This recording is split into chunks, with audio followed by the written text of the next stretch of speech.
Get better.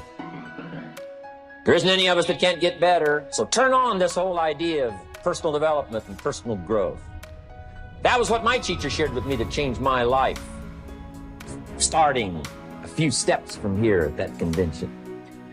I'm telling you, for things to get better, you got to get better. Don't ask for it to change out there. Ask for you to change here. Don't ask for a more favorable wind. We call that naive. Don't ask for better seed, better soil. This is the only planet you got.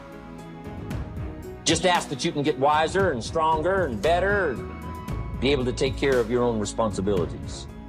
Get better. Learn how to handle the seasons better. Let's go through them. Just get better at handling the winters. You can't change the winter.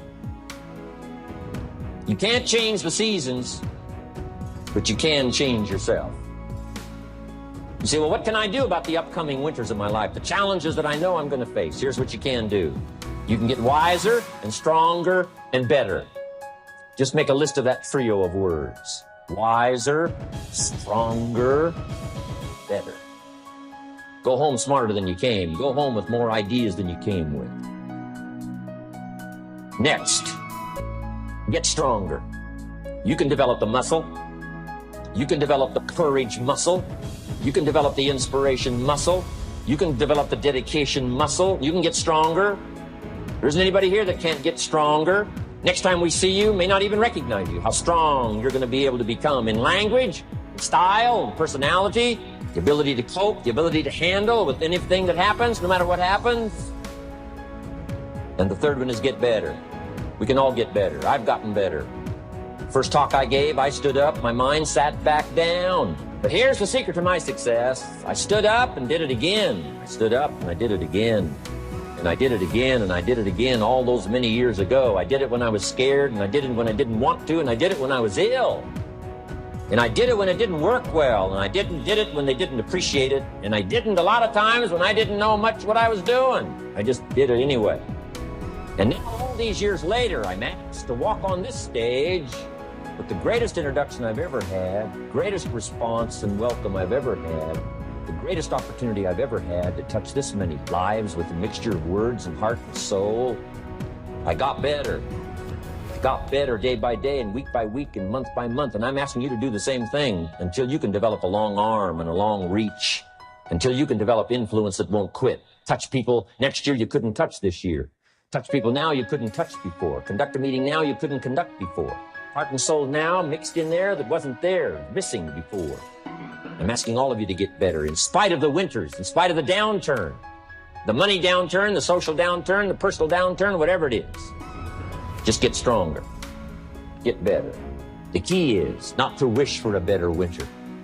The key is to wish for more strength, more wisdom, more courage, get better, get wiser, get stronger. Here's number 2. Learn to take advantage of the spring.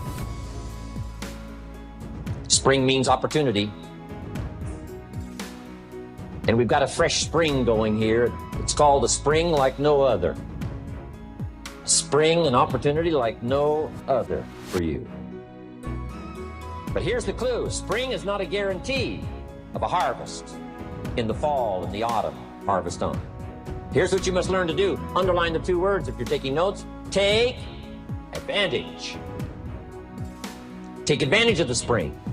Don't just be faked out by the spring because the nice weather has come and looks like everything is going to be a lot better. The winter's finally passed. The spring is here. I'm telling you, that's not going to do it for you. Just because the spring is here, it's not going to do it for you. You got to seize it with your own 2 hands and take advantage. Read the books. Study the tapes. Go back through your notes. Get ready to cash in on the spring. And now there's a sense of urgency here. Here's why. Spring doesn't last that long. Sooner, let's take advantage of it. It's called take advantage of the spring. And there's also an urgency here. How many springs have you got in a lifetime? Not very many. Life is brief at the longest. The Beatles wrote, life is very short. And for John Lennon, it was extra short. For Michael Landon, it was extra short. But it is short. There's an urgency here. Don't waste your springs. Don't just let them pass, hoping the time will pass. Take advantage. Last year it was seize the moment. And I'm asking you now this season to seize the spring opportunity. You've got a new organization going, seize the spring. You've got a new distributor going, seize the spring. You've got a new life situation going, seize the spring. Take advantage of it. Don't let it pass without giving it the best of your two hands and your attention. Number 3, first, learn how to handle the winter. Second, take advantage of the spring. Number 3, in the summer, learn to nourish and protect. We've got some major challenges now come summertime. One is to nourish our values, take care of them, feed them. Don't let them go hungry. Don't let them go wanting in nourishment and care. And then here's something else we've got to do in the summer. Defend ourselves against the enemies. Summertime is a unique time. It's a time of opportunity. It's also a time of challenge. But whatever threatens you, I'm asking you to threaten it back. Take care of your responsibility, but don't take anything off of anybody. Somebody wants to destroy your chances for a good future by their negative talk, negative thinking, putting it all down. I'm telling you, walk away if you have to. Walk away. Whatever threatens you, threaten it back. Whatever threatens your opportunity, threaten it back. Now, some of our enemies are on the outside, but here's the most important thing to understand. Some of our enemies are on the inside. Let me give you a quick list. Indifference. You got to do battle with your own indifference. Boy, it's easy to coast, especially if you've accomplished something, extraordinary. Now, somebody says, I got to relax. Here's the key. Not too long. The weeds will take all you plant if you rest too long. Don't rest too long. Indecision. You got to make those decisions. The ones that don't turn out to be good gives you experience to make better decisions. Don't let much time go by without making some decisions. The ones that you can make quickly, make them quickly. The ones that take time, take your time.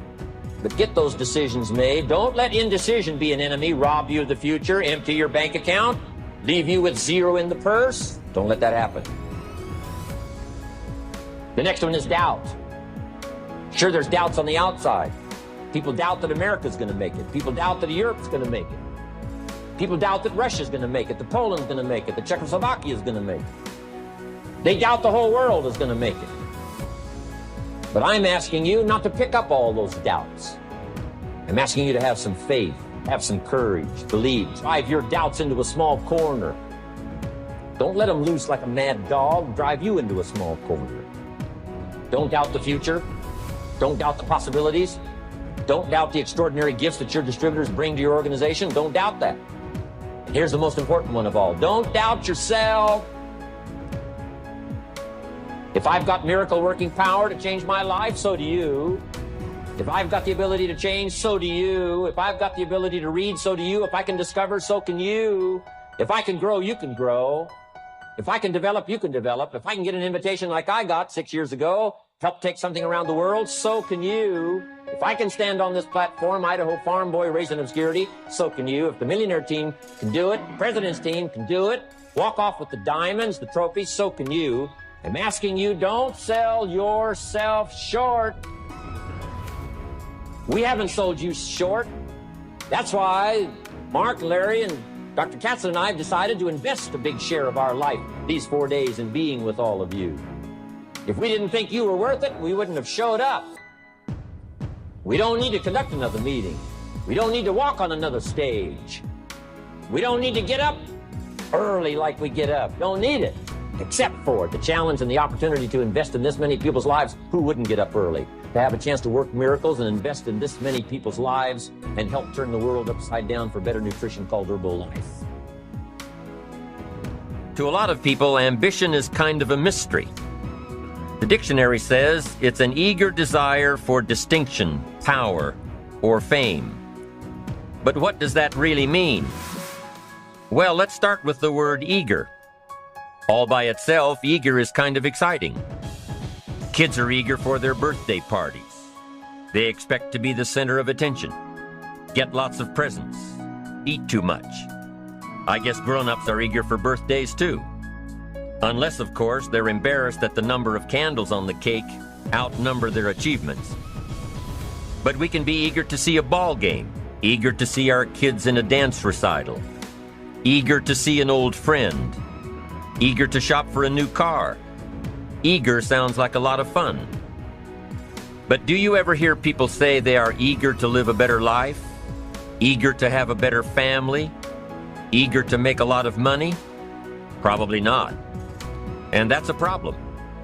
Because how I see it, living a better life, having a better family, and making a lot of money takes an eager desire. We have the remarkable ability to get exactly what we must have.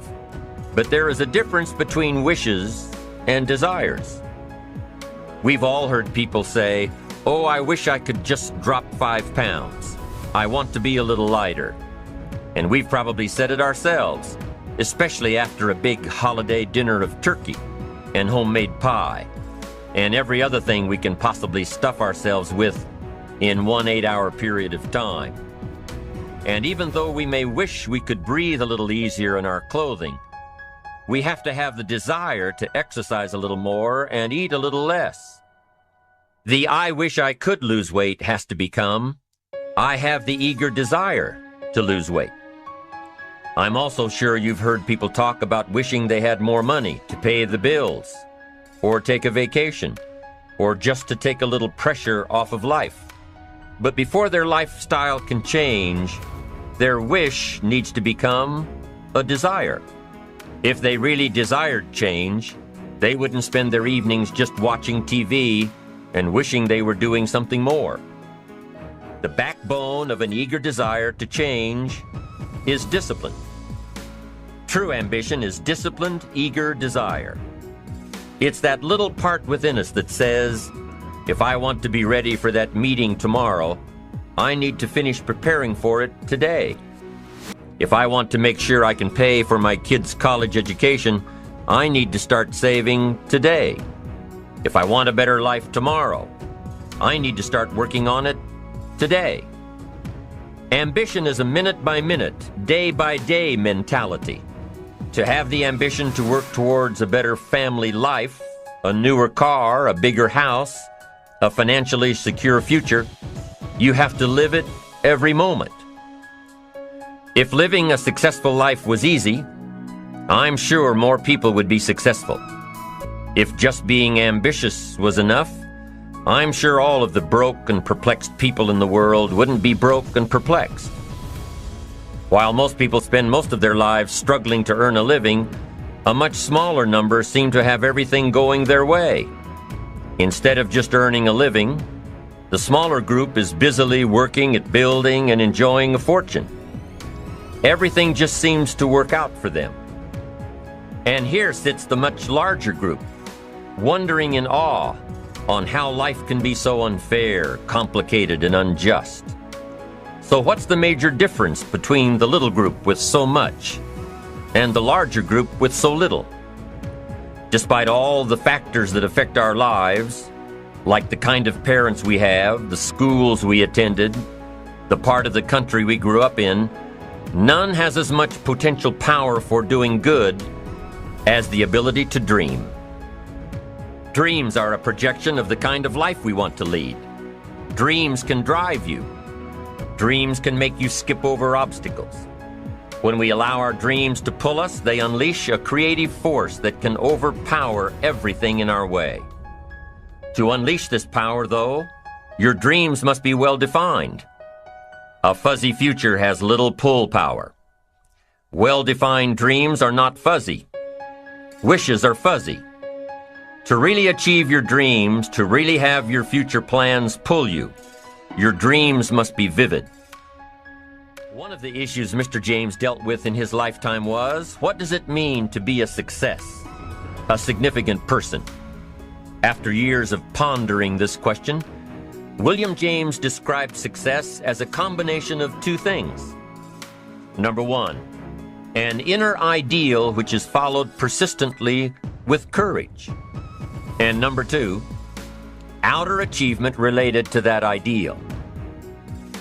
Let's go back to number one, an inner ideal which is followed persistently with courage. I take that to mean defining a goal and having the resolve to complete it. No matter what, I'll do it or die. Promise yourself you'll read the books until your skills change. Go to the seminars until you get a handle on it. Do it until it makes sense. Practice it until you've got it right. Don't give up until you get where you want to be, however long that is. Step by step, piece by piece, book by book, seminar by seminar, do it until. Go for it. Until is a very important word. It's magic. It means that you'll never give up. Don't miss the chance to grow, to pay the price. Until you learn, change, grow. You'll discover some of life's great treasures when you pay that price. William James' second part to success dealt with the outer achievement related to that ideal. You need both aspects to really be a success. But what Dr. James realized about his philosophy of success was that the first part is indeed more important than the second. Going for it. As long as you're working toward your inner goal, your dream, then success is possible. But once you give up your inner vision, then you can never become successful. You never will become successful. Until doesn't even matter.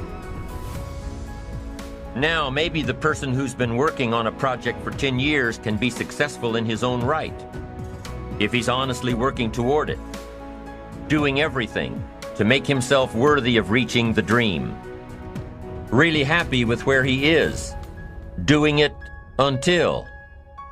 Then maybe he is a success.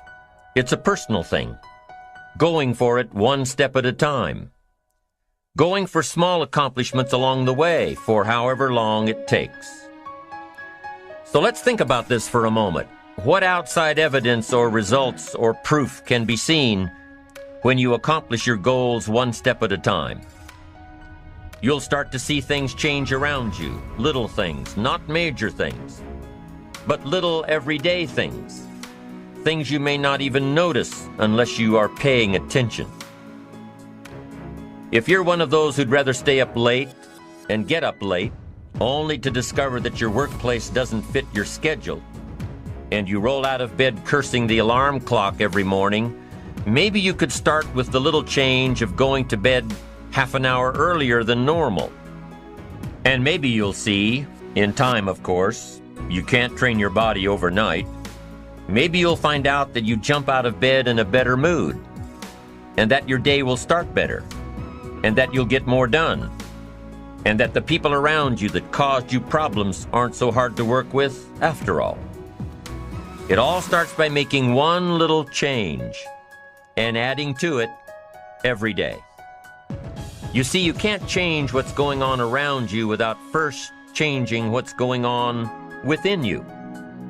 Start changing how you look at mornings, and sure enough, people will start changing how they look at you.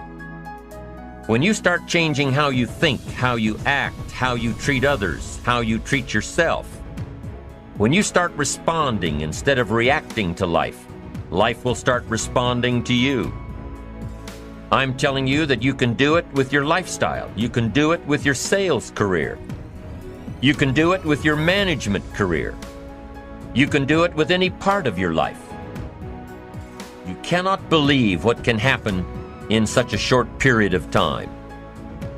So you ask yourself, what small changes can I start making today? Well, you can start in your car on your way to work. If you're sitting on the highway, stop and go traffic, moving at about 15 miles per hour tops, look at the guy or the lady sitting next to you and give them a smile, or thumbs up, or even wave.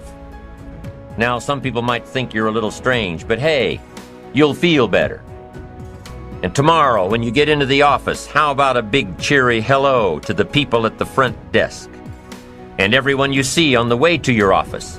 And when you get home tonight, how about giving your wife or husband and kids big hugs instead of collapsing on the sofa?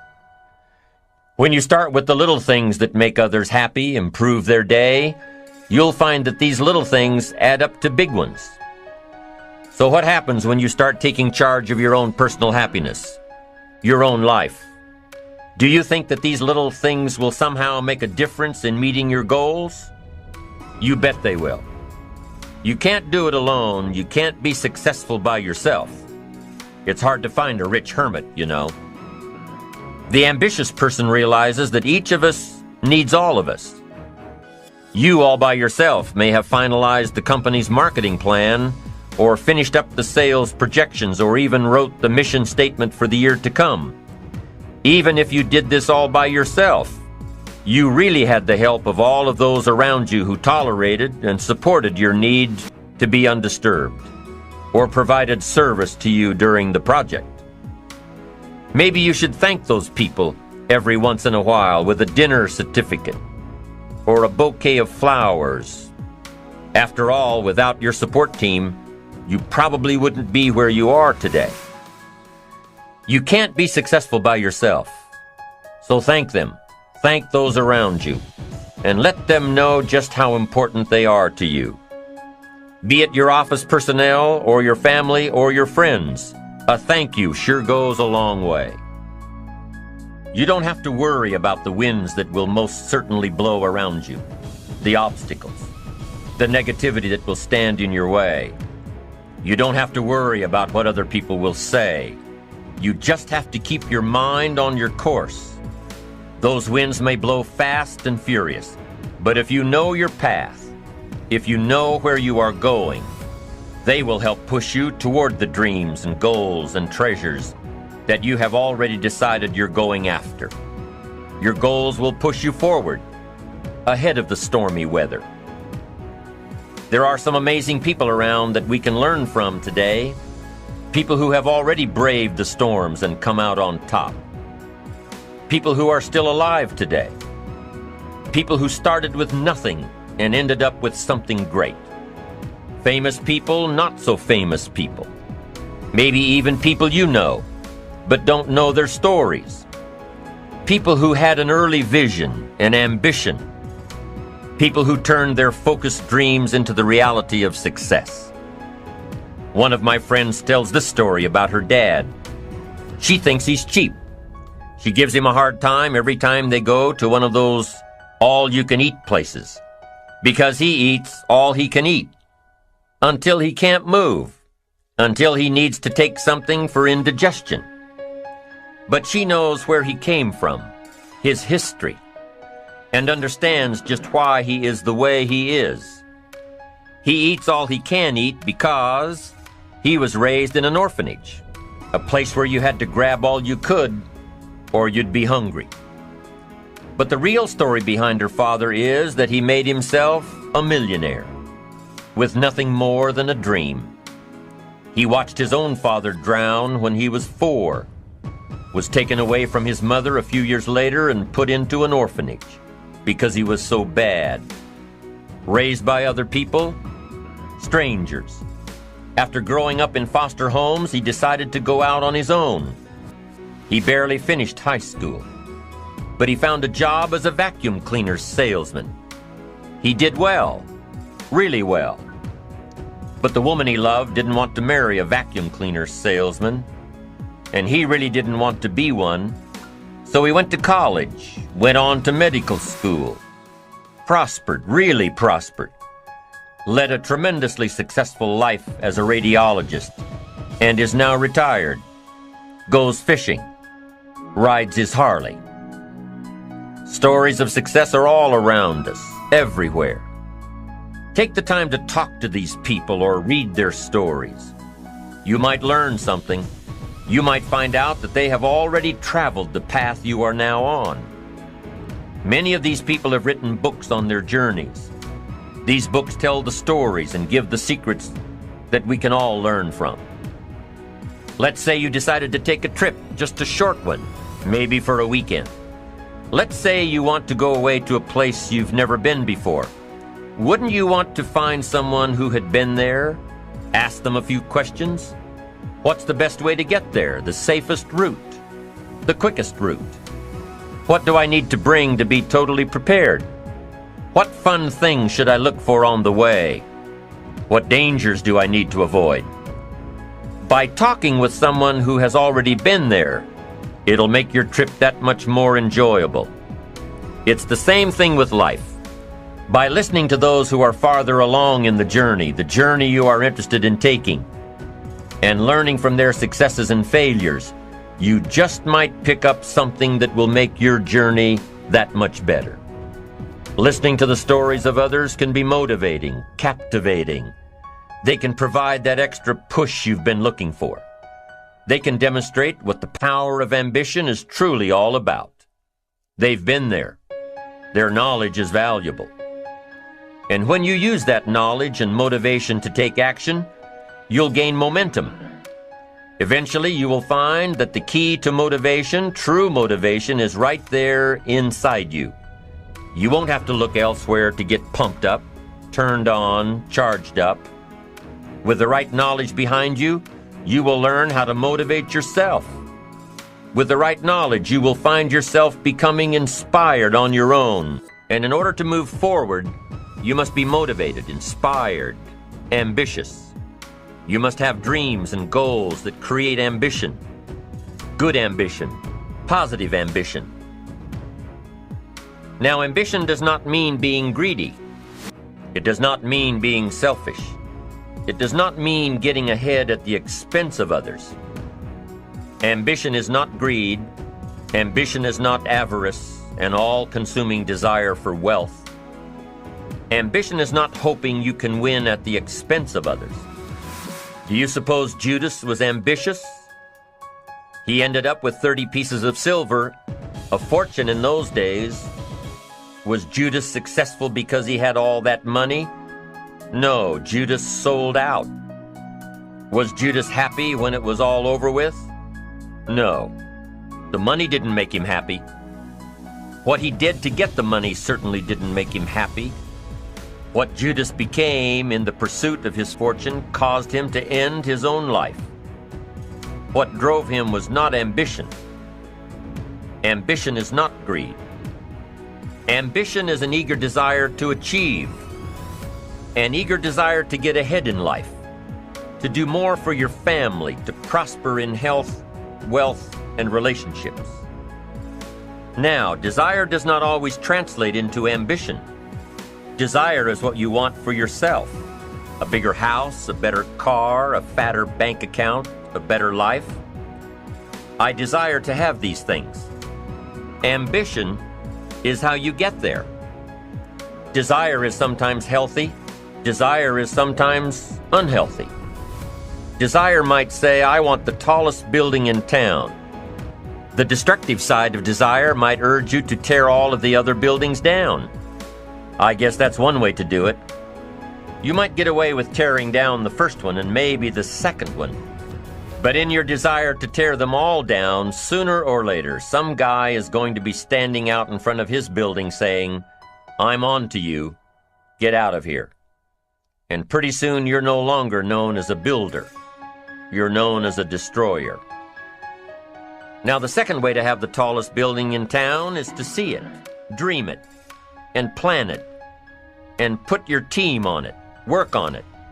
Go through all of the steps to get there. Do it right. Have the ambition to be the owner of the tallest building in town. And go through all of the right steps to get there. If you really want it, and have the skills to do it, and the patience to weather all of the storms, your ambition will lead you there.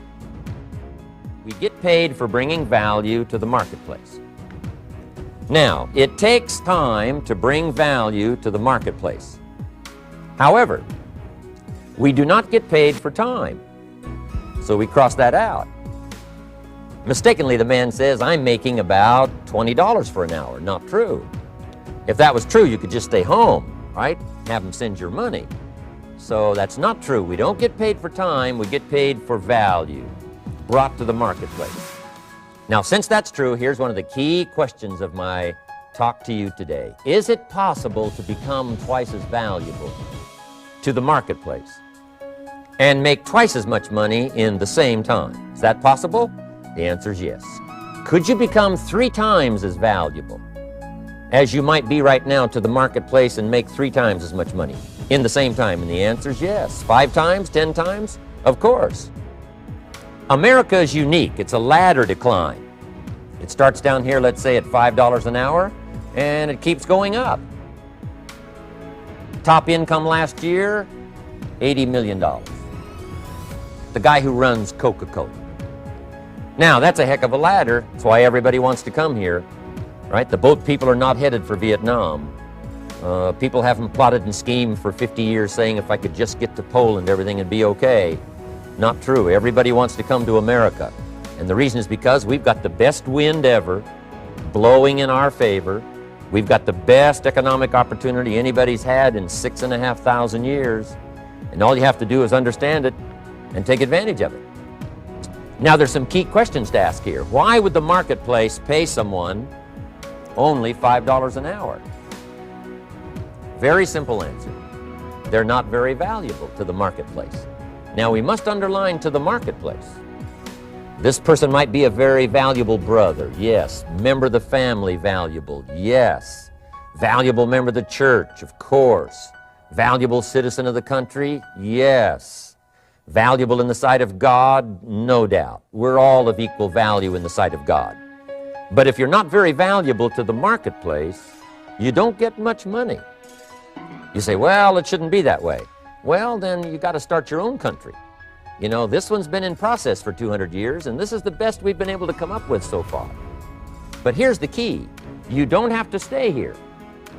Now, there was a big debate in Congress last year that this $5 was not enough, should be 6, should be 6, should be 6. But we don't need legislation. 6 is already on this ladder. The next step up. You know, if you work for McDonald's, they'll pay you $5 an hour to take out the trash. If you whistle while you take out the trash, they'll pay you $6 an hour. So we don't need that legislation. You just need to take lessons on how to whistle. Have a good attitude. Now, as you begin to climb this ladder, why would the marketplace pay some people $50 an hour? Answer, evidently, they must be more valuable to the marketplace. 10 times more valuable. And is that possible for someone to be 10 times more valuable and earn $50 an hour instead of 5? And the answer is yes. That's what America is all about. Now, why would the marketplace pay some people $500 an hour? Evidently, this person must be much more valuable to the marketplace. That's what's important to understand, to the marketplace.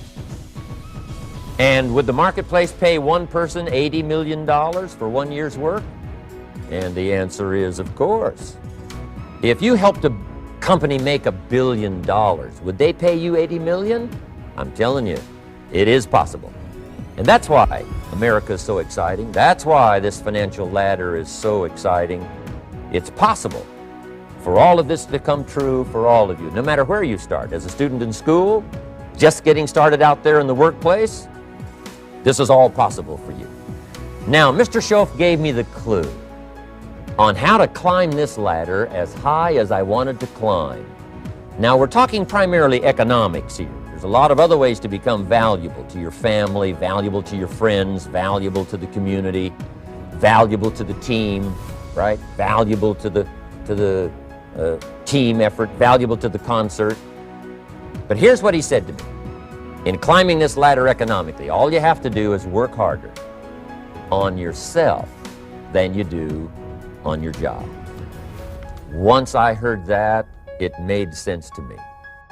I kept hoping that everything else would change around me, found out that if I went to work on myself, worked on my skills, worked on my language, if I became better than I was each year, if I grew in skills and language and vocabulary and competence, then I would become attractive to the marketplace. Not very long ago, a company called me and said, Mr. Rohn, we're expanding internationally. We'd like to have a bit of your expertise to help us. Would you give us a bit of your time? We'll add some millions to your fortune. And I said, okay. And I thought later, isn't that interesting? They would call me. Then my second thought was, of course they'd call me. Who else would they call? I can get the job done. Now, what a contrast for me, farm boy from Idaho, raised in obscurity, parents of modest means, broke when I was 25, How come I would get a telephone call and someone offer me a lot of money to help them in expanding around the world? Simple answer, evidently. Something happened to me between age 25 and where I am today. And I can tell you where it all started. From my teacher, Mr. Show, who said to me, we don't have to change what's going on out there. That's the wind that's blowing. All we have to do is change what's going on in here. And now there's several ways to do that on personal development. And let me give you those ways. Here's the first one. We must learn from personal experience. Pretty simple. Learn from what happens to you. Take a look back over the last few months. Did you make some mistakes? How could you correct those for the future? Take a look back over the last year. Have you done it right or done it wrong? Let's correct it for the next year. Learn from your personal experience. Mr. Shoaf asked me when I first met him, he said, Mr. Rohn, how are you doing? You've been out there now 6 years. And I said, I'm not doing very well. He said, I suggest you not do that anymore. What a simple, swift analysis to my situation. He said, if you keep doing it, the next 6 years will be like the last 6. You don't want that to happen. Let's make the changes. So learn from your personal experience. Now here's number 2, why I came to share this video experience with you today. And that, I call it OPE, other people's experiences. That's me, other people. That's your teacher, other people. That's your friends and colleagues, other people. The people you meet that can pass along to you their experiences, what's happened to them, the mistakes they made, how they corrected them, how they changed their health and changed their bank account and changed their income and changed their future. That's it, other people. Now there's 2 kinds of people to learn from. One is failures. It's too bad failures don't give seminars, right? That would be valuable. Bring your notebook, have them tell you how they lost it all and threw it all away, threw their health away and threw their friendships away and things didn't work out well. That would be valuable. But now then we must also learn from positive, people that have done well. They've got the health, and so we ask them, how did you become so healthy? They've got the skills, so we ask them, how did you become this skillful? They've got the income, so we ask them, how did you get here in such a short period of time? So now here's what's important in personal development. In learning from other people, we learn, number 1, by observation. We learn what we see. We watch people that are successful in what they do. In sports, we watch their disciplines. In business, we watch their disciplines. By observation, what we can see. The reason I created this video is something that you could see someone's experiences translated for you. Second, we learn by what we hear. I've got some of my lectures on cassette tapes, so you can take them with you wherever you go and learn by listening. Turn your car into a mobile classroom and listen. And then listen to the sermon on Sunday morning. Listen to the lectures. Listen to the teacher. Listen to someone who's got something good to say. And then number 3 is vitally important on personal development, and that is read all the books. All the books you can possibly read in your lifetime. Mr. Shoaf got me started on my library. I've got one of the better libraries. Haven't read everything in it, but I feel smarter just walking in it. My library. At least I was smart enough to buy it. Now I got to be smart enough to read it. And then, of course, I got to be smart enough to decide what's valuable and then do it. But this one is very important. Become a good reader. Some books that helped change my life. Mr. Shoaf recommended, of course, the Bible. And my parents made sure I was a pretty good scholar by the time I was 18. That's been so beneficial for me, drawing from those illustrations, reading about those stories, people who made it and people who didn't make it and what the difference was. And then other books that helped to really change my life. One called Think and Grow Rich by Napoleon Hill. And then a book that helped me become financially independent by the time I was 31. And that book is called The Richest Man in Babylon by George Clayson. And I'm going to share a little bit of that book with you when I get to financial independence today, our 3rd subject. But I started reading the books, attending the classes, making sure that I got in front of people that had something good to say. And then I started keeping a journal. One of the major things my teacher taught me was to keep a journal. He said, don't trust your memory. If you hear something good, just make a little note and write it down. Now, at first I took, notes on pieces of paper and torn off corners and backs of old envelopes, and it didn't serve me well, thrown in a drawer. Then I learned to keep a journal, a bound copy of all my notes. So I would suggest you do the same. Things that impress you, a poem that impresses you. When you attend a class, some of the ideas that impressed you, jot them down. You read something in a magazine, right? Some ideas, take those out, put them in your journal. Keep a good journal the rest of your life. This will serve you well. My journals make up a significant portion of my own library. And if you saw my library and saw my journals, I tell you what you'd have to say. This is the library, and these are the journals of a very serious student. No wonder Mr. Rohn is invited to lecture and speak on his experiences around the world. So I want the same thing to happen to you. Value captured that you can resort to later, go back over it and review it, and let it become valuable to you. So that's my first subject, personal development. Work harder on yourself than you do on your job. Develop the skills, learn the lessons, take the classes, absorb all that is being taught to you these days. And then later on, of course, you can sort it out, what's valuable to you and how to refine it for your business and for your life and for your future. But the main thing is to get it and start this process of personal change, personal development. And let me say it one more time. If you will change, everything will change for you. You'll never be the same. You'll keep growing. As you look back on a few months, look back on a few years, you won't believe the progress you can make economically, your relationship with your family, your friends, and whether you're in sports or economics or whatever. I'm telling you, that whole process of committing yourself for personal change, personal value, can really make your life unique and worthwhile.